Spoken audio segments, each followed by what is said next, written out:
coming up on the May 31st edition of Carolina Week. Property taxes are already high in Chapel Hill, and they could be on the rise soon.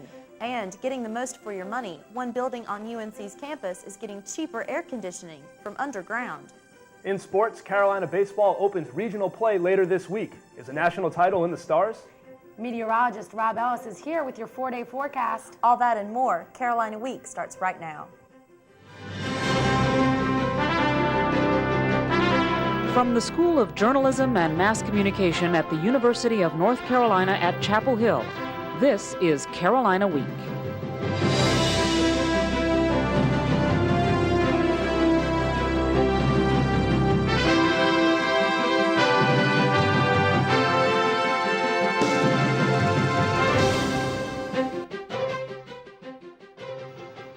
Hello and welcome to the summer edition of Carolina Week. I'm Lindsay Michael. And I'm Caitlin Kleinard. We all know how expensive it is to live in Chapel Hill. The average home costs $350,000. Now the taxes on Chapel Hill property could be going up. A few cents per every $100 of value might not seem like much, but it can add up quickly.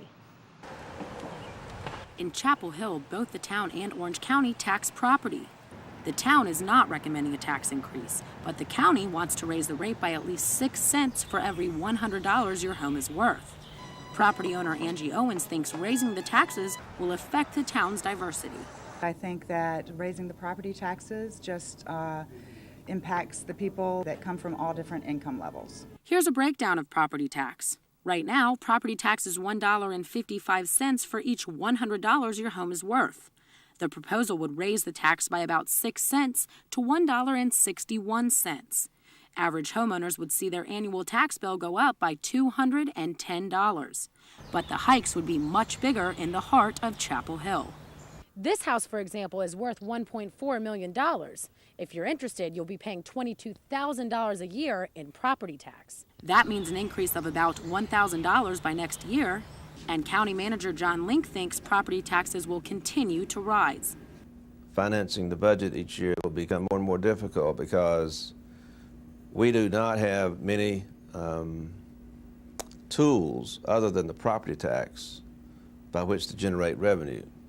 The president of Carolina Realty of Chapel Hill, Cowan Griffin, says he understands why Chapel Hill's property tax is so high. If you want to live here and have a pretty unique town, you have to pay a little higher property tax. And one last message from the county manager, he's just trying to make ends meet. The county commission now has the manager's budget proposal. The board will finalize the budget by the end of June. Police are still searching for the person who robbed an employee at the Carolina Inn early Thursday morning. The suspect is described as a black male with a mustache, approximately 5'7" and 180 pounds. Police have no new leads at this point. They're asking for anyone with any information about the robbery to come forward. Swimmers at Jordan Lake are a little more careful in the water now. On Memorial Day, 18-year-old Rodrigo Lopez Arabalo lay on the bottom of the lake for 15 minutes before rescuers saved him. That and other weekend incidents have many more people wearing life jackets and taking extra precautions when they visit Jordan Lake and other local recreation areas.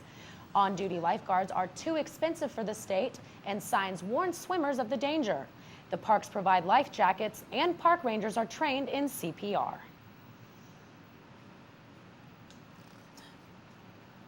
The ideal outcome would be a change of heart on the administration that there's.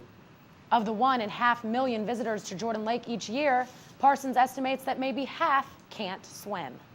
Schools in the UNC system might have an extra step in their application process next year. A proposed bill in the state Senate would require fingerprinting and background checks before students like these could enroll in any one of the 16 state universities. The increased security concerns followed murders of 2 women at UNC Wilmington. Former students are charged in those deaths. But UNC Chapel Hill Student Body President James Allred says checks aren't needed for students who've already agreed to uphold the honor code. This system is treating students like they're criminals before they even come in, subjecting them to fingerprinting and background checks. That just makes the assumption that students are breaking the law when they've already committed to uphold it. The UNC system rejected a similar proposal last year, partly because of the cost. In the Senate's proposed bill, students would pay to be fingerprinted.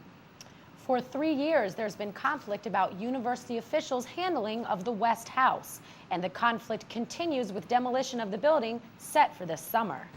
The West House is adjacent to the Evergreen House near Haynes Arts Center. It's the current home of the Carolina Asia Center. Inside, you see many packed boxes as the current center must be emptied by mid-June. John Hewer is an architectural designer at UNC and a member of the West House Coalition. He still has hope his favorite place on campus will be spared. The ideal outcome would be a change of heart on the administration, that there's no reason to antagonize 1,000 citizens and faculty and staff and students if there's no conflict with the building staying here. Hewer says the building is full of history, but it might soon be history. Demolition is currently set for late July or August. UNC students are generously donating to an environment-friendly project. Student fees are funding a $200,000 geothermal well at North Carolina's Botanical Gardens. The well will be used to heat and cool the new visitor center that's still under construction. The underground well will be covered by these exotic flowers and plants. It will use new technology to save energy while heating and cooling buildings. Planners say the benefits of the well should make you smile. Think about is the payback in terms of the reduced energy cost of the building. And this system will pay for itself under current energy prices in 7 years. From 7 years onward, this building will actually be saving the state of North Carolina money. With the geothermal well working, visitors will be able to take a break from the sun and enjoy some environment-friendly air conditioning. North Carolina now offers the game Powerball for players hoping to hit it big in the state lottery. Tickets are only $1, and players have the chance to win a jackpot worth up to $200 million. Many students think $1 a week isn't a bad deal for a possible big payoff. Do you ever feel like the odds of guessing when your bus will arrive are the same as your chances of winning the lottery? Local residents currently rely on printed schedules that tell where a bus is supposed to be at any given time. However, adverse weather conditions and construction detours often cause delays. A new system similar to one already in place at NC State will allow passengers to track the exact location of a bus using the internet or a cell phone. Officials hope to have the program in place by the time students return to class in the fall. Memorial Day means working for peace for residents of Carborough. Monday, about 40 people gathered for an hour-long service at the farmers market to honor fallen soldiers and to mourn those killed by violence worldwide. Several singing groups performed, and participants read the names and lit candles for soldiers who died in the previous week. Caskets and the flags of several nations were powerful reminders of the effects of violence. Reverend Maria Palmer led the service. I think it's a good use of the holiday to come here to be together with other people who are actively seeking to curb violence in the world. The Orange County Peace Coalition sponsored the non-denominational event. Usually seeing police lights means something's wrong. Coming up, we'll tell you why this roadblock actually means good news.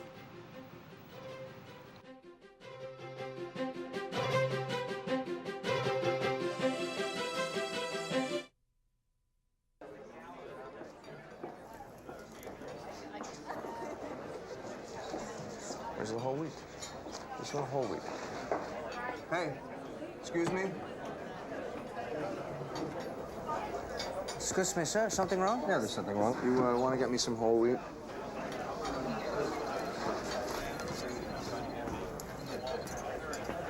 Oh, come on. Hey, hey, amigo. Hey, I asked you for whole wheat bread. This is not what I wanted. El Guido. Sorry for the confusion. You know, that's the problem with these people. If you want to serve Americans, you got to learn to speak the language. You know what I'm saying? No, sir. I don't. Enjoy your lunch.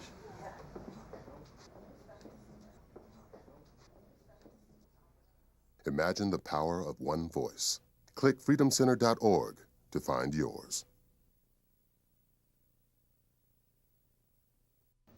UNC isn't like Texas A&M with its Corps of Cadets, but there's still a strong military presence here. Reporter Michael Abramowitz has more about the importance of ROTC on the Carolina campus. ROTC students are a common sight around the UNC campus, and in many ways they live a normal campus life, sharing most classes with other students. But they're committed to getting prepared for leadership as military officers. They take classes in military history, and you'll often see them working in close order around campus. The marching drills the cadets perform on the campus plazas develop their precision and teamwork skills for the important military jobs they'll perform later. And they look and sound pretty cool. Turn, heel. Air Force.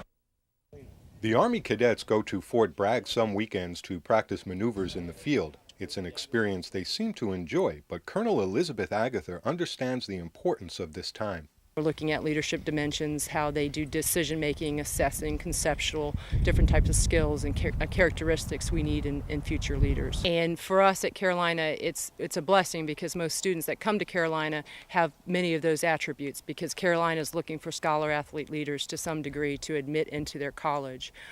Colonel Agatha retires this summer, but North Carolina's contribution to the national defense continues as some of Chapel Hill's best and brightest prepare for the march to the future. At Fort Bragg, I'm Michael Abramowitz, Carolina Week. Airborne.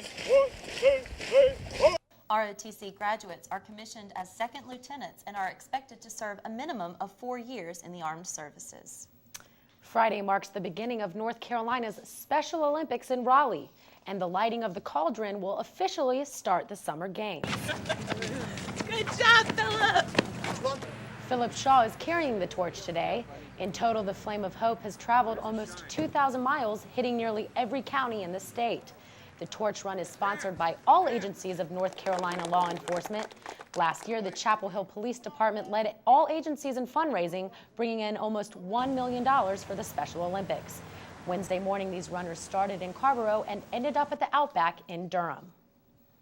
All participants in the Special Olympics will abide by this oath: let me win, but if I cannot win, let me be brave in the attempt.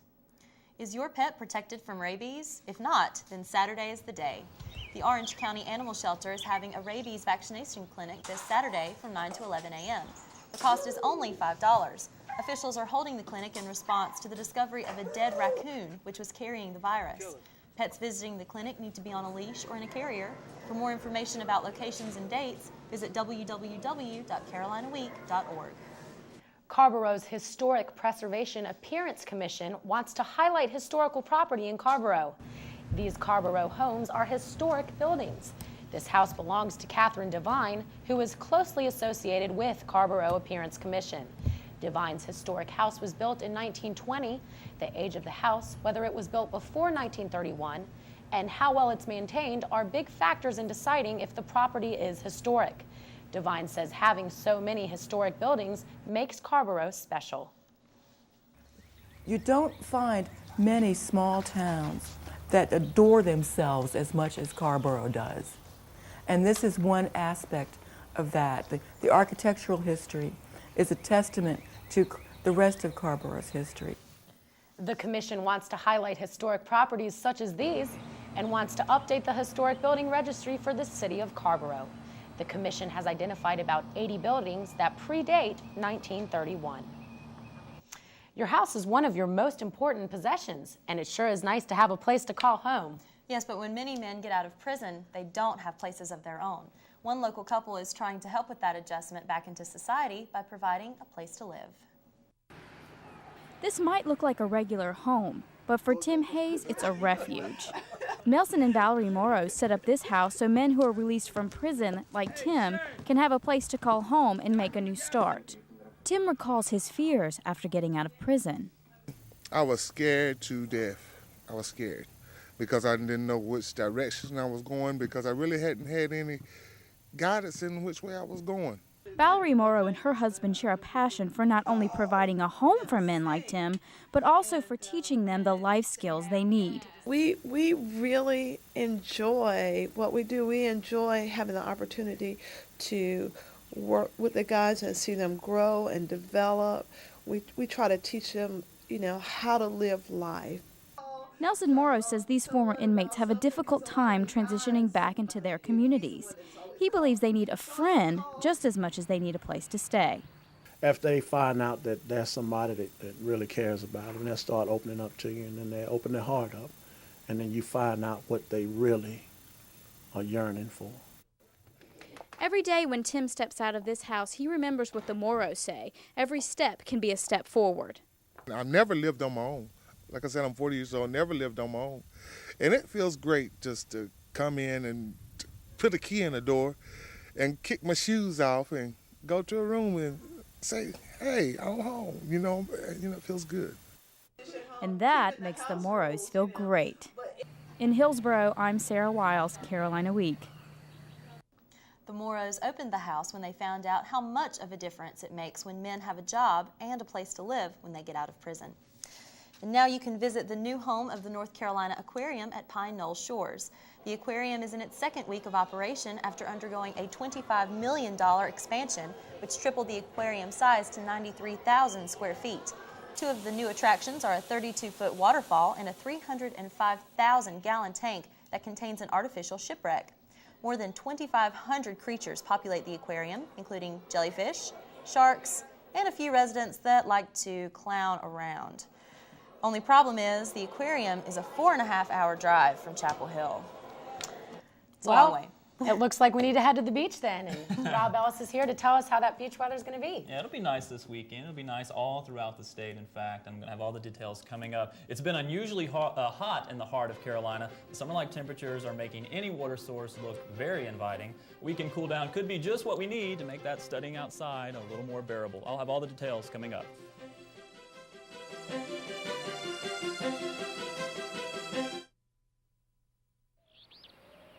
It's springtime in the forest of the black-tailed deer. The young male is feeling playful. It's time for tag. The female flicks her ears. Her way of saying, "Catch me if you can."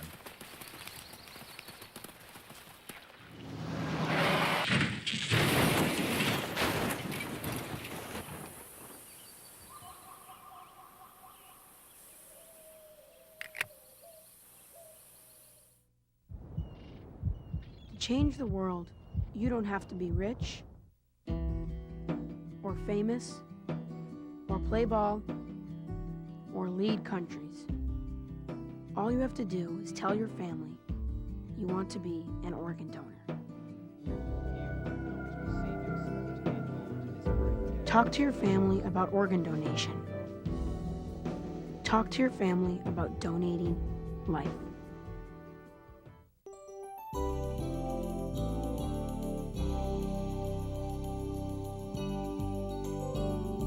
Well, welcome back to Carolina Week. I'm meteorologist Rob Ellis. We've seen some beautiful weather over the past week. In fact, for your Memorial Day weekend and the holiday, it was beautiful. We do have some changes in the store, though. We're going to have some storms, and as we make our way towards Friday, we're going to increase those chances for moisture. And up to Friday, we may have a chance for some afternoon showers and thunderstorms. Temperatures have been great, but we've had high pressure and control. That's going to change after Friday. We get those storms out of here. We will have a nice weekend again. It seems like we've been lucky having the nice weekends come and a little bit of rainfall during the week. And temperature is going to be back to normal. We were seeing temperatures up close to 90. Now they're going to be back closer to 80, which is where they should be. Let's take a look at the national satellite map, show you several things. First of all, you can see clearing over the east coast, and that clearing is indicative of the high pressure that's been in control. That's been giving us some beautiful weather. Notice a few little clouds here and there, and back to the west, we see a huge system that's going to be moving through, and that's what's going to give us that chance for some showers. Let's go ahead and get a little closer here to show you what's going on. Here's the clearing over the Carolinas, but notice out west we have this little blob of moisture here. Several things really going on. There's a cold front to the north,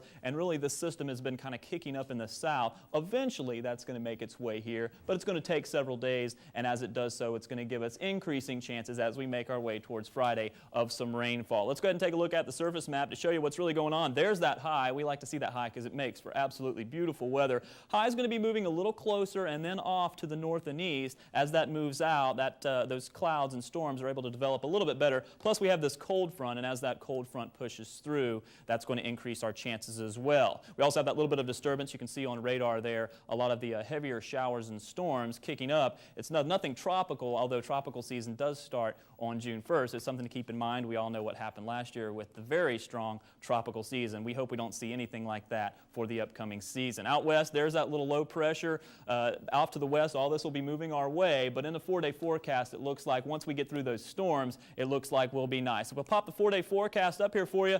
Friday, there's the chances for storms. Temperatures, notice how we're cooling down just a little bit here, 83 and 84, and then back down into the 70s, so right around 80 degrees, and then moving some of those clouds and storms out by Saturday and Sunday for the weekend. We'll start partly cloudy, and then we'll end up mostly sunny and by Sunday. So your weekend looks beautiful, and temperatures, as I said, around 80 degrees, give or take maybe 2 or 3 degrees. For your beach forecast, if you're heading down the beach, we talked about that aquarium. It looks good. Temperatures in the 80s, and then for the mountains, it looks good as well. So all throughout the state, it looks like temperatures are going to be right around 80 degrees, plenty of sunshine out there, and it looks beautiful. That's why we like summertime in Carolinas. Gosh, it just sounds like it's going to be beautiful all over the state. Makes my job easy. Thanks, Rob. And you know, even though it's summer, there's still a lot of sports that are playing. I know there's some teams that are still playing on. So yeah, here at Carolina, we're doing pretty well, even though it's summer school's in session. So let's take a look. Coming up in sports, the baseball team gears up for the NCAA tournament. Will the Heels reheat their bats heading into the playoffs? A preview of the regionals when we return.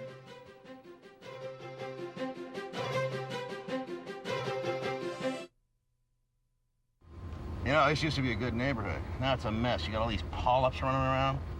Sneaking of the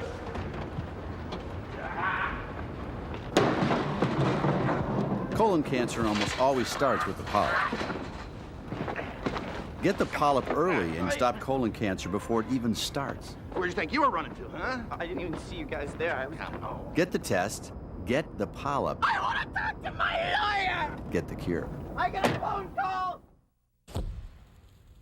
Take a pop quiz with me. In what film did I feel a need for speed? What was my call sign? Who did I sit behind in the F-14? Oh, and one more question. Who does your kid sit behind in homeroom?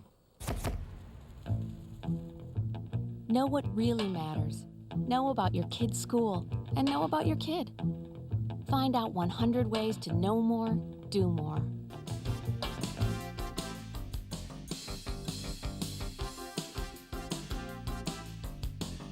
Following a disappointing early exit in the ACC tournament, the UNC baseball team finally got some good news on Sunday. That's when the Heels learned they'll be the host of the first round of the NCAA playoffs. With the field of 64 announced, it was back to business for the Heels at practice on Tuesday. Joined by 6 other ACC rivals in the tournament, UNC worked on perfecting the little things. But for the Heels, the big challenge is not focusing on the way that they're backpedaling into the playoffs.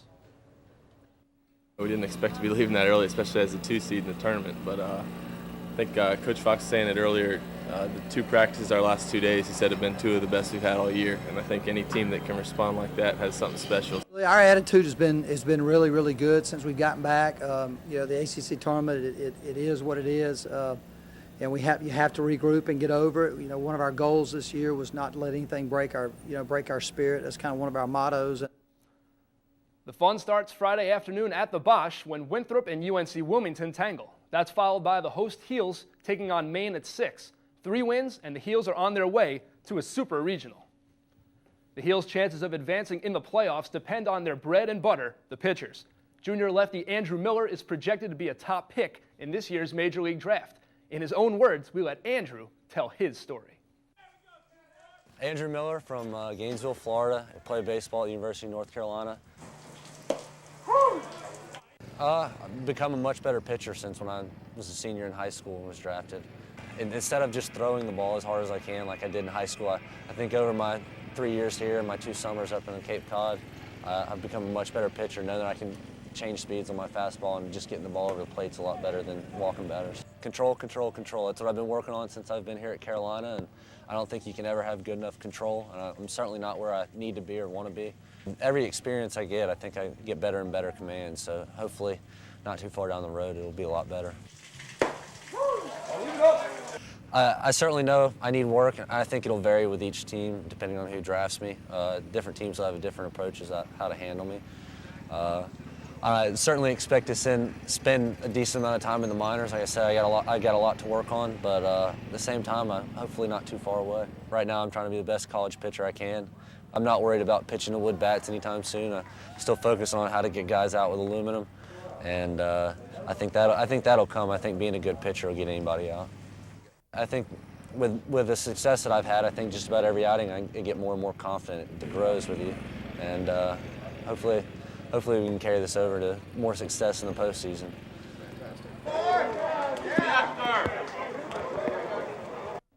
Miller finished the regular season at 11-1 with more than 290 career strikeouts. He'll be on the mound against Maine Friday. Individual members of the track and field squads are also getting ready for NCAAs. Junior Justin Rinkovich will represent Carolina in the javelin. Rinkovich is a true athlete. He might not be receiving any signing bonuses, but he's turning up ground here on campus. Rinkovich is thrilled that his hard work is finally paying off, and he'll be representing the university at the highest level of collegiate competition. It's an awesome experience. I've been wanting to do this since I've been here a freshman here at Carolina, and now that I get to finally do it, I'm super excited. Rinkovich and 7 other Carolina track and field athletes hope to be on point when they head to Sacramento, California for the NCAA championships next week. Congratulations to tennis players Sarah Anunsen and Jenna Long. Carolina's top doubles team made it all the way to the national semifinals. It's the best showing in Carolina women's tennis history. Both achieve All-America status, and best of all, both will be back next year. So that is something we certainly have to look forward to. Women's tennis is going to keep up that tremendous pace that we've come to become accustomed to here at UNC. Well, great. Thank you so much, Matt. Sure. Thanks, Matt. Well, Lindsay, have you ever wanted to be famous? I have, but, I'm just not ready for American Idol. Well, all you need is a good idea and a catchy beat. 2 Carrboro musicians are proof of that. Stick with us. It's Carrboro. Where you wanna go? It's Carrboro.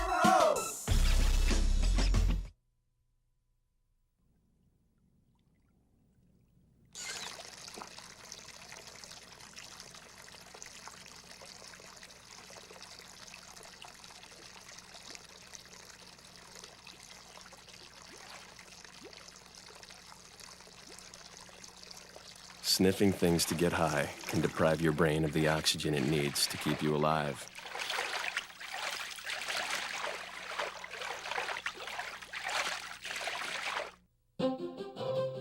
If you have a story idea, contact Carolina Week at 843-8292. You can also visit us online at carolinaweek.org. If you have questions about this program, write Carolina Week at Campus Box 3365, UNCCH, Chapel Hill, North Carolina, 27599. Carrboro and music often go hand in hand, and never more so than now. Reporter Ashley Perryman tells us the town of Carrboro has now been immortalized in song.